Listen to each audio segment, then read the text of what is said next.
Hi guys, Cam here from the Fish Room again, and today I want to talk to you about how you can fund your hobby.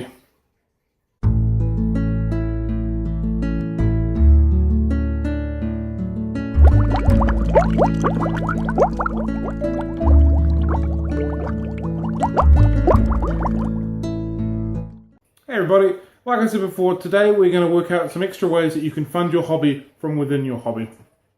Before we get on with that, I just want to say, if you've not been here before, please feel free to subscribe to our channel, like our videos, share our videos, and if you've got any questions, bang them in below. We're talking about aquariums, tropical fish, and all sorts of fun stuff within the hobby, and my journey from a hobbyist myself to an aquarium shop owner. Right, so the topic is basically how do we fund our hobby from within our hobby. It's quite a complex topic, so I've actually written down a few notes. I've managed to break the topic down into 4 different sections. So section 1 is selection of your fish, section 2 is expectation versus reality, section 3 is aquarium and profit maximization, and the section 4 would be the approach that you do it. So I've broken these into 4 sections. I'll do 4 separate videos on them. Today's topic is the fish selection. Alright, so I think fish selection is probably the most important of the 4 topics. Reason behind that is, for example, you breed yourself 500 convict cichlids, but then you can only sell 7 of them. What are you going to do with 493 of them? So we've really got to pick our fish selection really wisely. Now obviously this is a hobby, so we still want to keep it nice and fun. So we've got to pick fish that we also enjoy breeding at the same time. But we've also got to take into account, like I said before, if we're breeding something, we're actually going to have a market to sell them. And if we don't have a market to sell them, what are we actually going to do with them? If you're breeding and you're trying to find a particular strain of something, like through a guppy, you've got something to do with them afterwards. You're picking out the selection thing that you want from it, and you're moving on to the next generation, to the next generation, to the next generation, and that's absolutely fine. And then you can say to your hobbyist, or your local fish shop, or your online sales place, or whatever, chuck them up there, you've worked on this, good as gold. But if you grab a pair of, we're going to use convicts again because they're so easy to breed, and quite commonly people get stuck with them, so we're going to use convicts again. So you've grabbed a pair of them off somebody, they've spawned, and you've ended up with 500 of them, then you've got nothing to do with them. What do you do? There's only so many that people can take. So a good place to start to work out whether or not there's actually a market for the fish that you're looking at breeding is obviously your local fish shop. Ask them if they're interested in getting you to breed some fish for them, and if it is, what is it that sells the most? Even if they only give you a few options, it still lets you kind of know what there is available or what you could be looking at breeding. Jumping on your local online marketplace, you have a good idea of what there is lots of, what there is not lots of.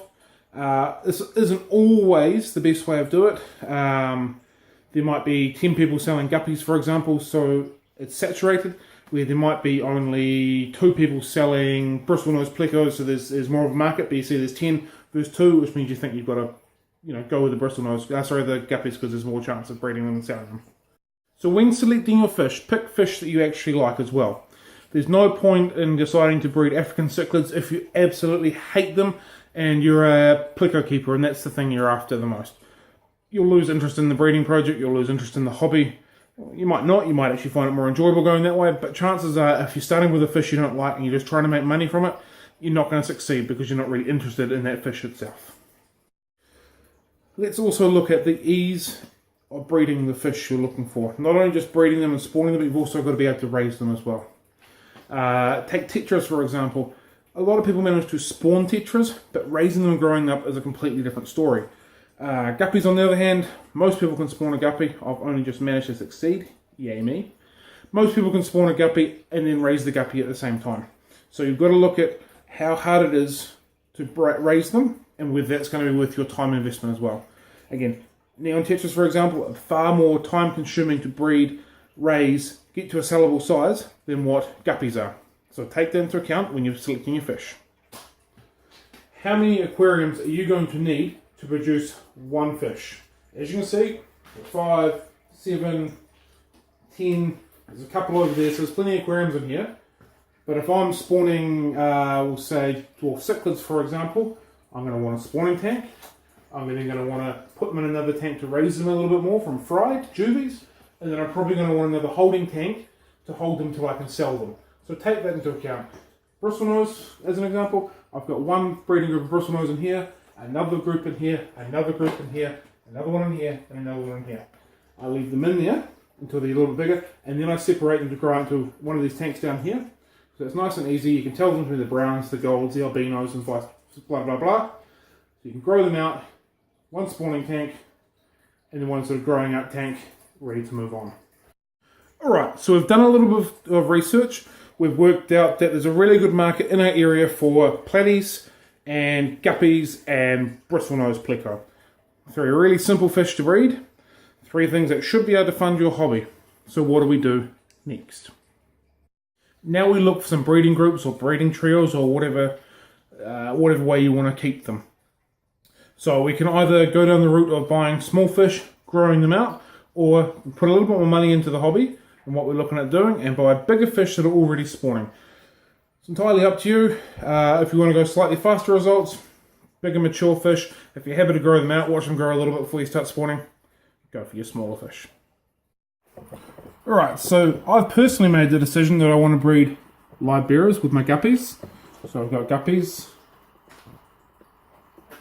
in through here and in through here, and I also want to play with bristlenose. So there's one there, there's another one tucked up the back, another group in here somewhere, and there's definitely some more in here. So as you can see, oh, little albino there. So as you can see, these tanks are pretty well stocked with guppies. Reason behind breeding the guppies is they breed very, very easy, as I've mentioned before. You can get some very, very nice colours out of them, which everybody wants. And they're a very, very hot selling item. You might think that guppies seem pretty silly to spawn, but they would probably be, in most fish shops, one of the highest turning over live fish that there is. And there's a reason behind that. Everybody wants them. Everybody likes starting with guppies. It's what a lot of people recommend with. You can do lots with them. You can line breed them. You can maybe go with a yellow one and chuck it with a blue one. Or as I saw earlier in this aquarium in here, this little fella coming towards us, looks like it's got a little bit of Japan blue in there. So this was my Moscows, and now there's something else coming through it which I haven't seen before. So I'm going to be taking him out, growing him out, and seeing what else comes from that. So you can do lots with it. You can put a lot of them in one aquarium, which means you can maximize the amount of fish you can bring in at one time. Most fish shops are more than happy to take them on a regular basis as well. So let's now compare spawning guppies with discus. I guarantee you there is a spawning pair of blue Turk discus in there. I know this because I've seen them spawn and I've seen the regulars. So we've got a $1,200 aquarium. It's probably a little overkill, but that's what I had for 2 fish. Once they spawn, after a few days I have to take the fry out. I then have to raise up some live food for them to live on, and then I've got to spend a lot more time and a lot more effort getting them out. To spawn discus properly, you've also got to cull the weak ones, so you're already knocking down a lot of your spawn rate. So maybe out of a spawn of 50, you get 15, maybe 20 really good ones out of it. You're going to get more money for them, but it's the work that you're putting in to get that out of it worth compared to what you can spawn from the guppies. Far higher turnover at a smaller rate, but you can keep going in a lot less space as well. So, you know, we're looking at 2 different options here. Far high end, lower end, fast spawning, fast growing, fast turnover, low spawning, low turnover, slower growing. Just some ideas to think about. Another good fish to look at spawning would be tetras. I know neon tetras can be a little bit finicky to spawn, but you can get a pretty good turnover from them once you've kind of unlocked them and worked it out yourself. They do take a lot of work, and they do take a lot of work to raise. I've never spawned them. This is just from everything that I've read and the people that I've talked to that have spawned them. But once you've unlocked them, once you've worked out what you're doing, you can get a really good success rate. Again, local shops will buy them off you, local hobbyists will buy them off you. It's a very cheap outlay, a couple of bucks a fish. You can get 200 a spawn or something along those lines. By the time you have a few losses, you know, you can make some good money on $1 a pop. What's that? Maybe $150 each spawn. It's not too bad when you look at it.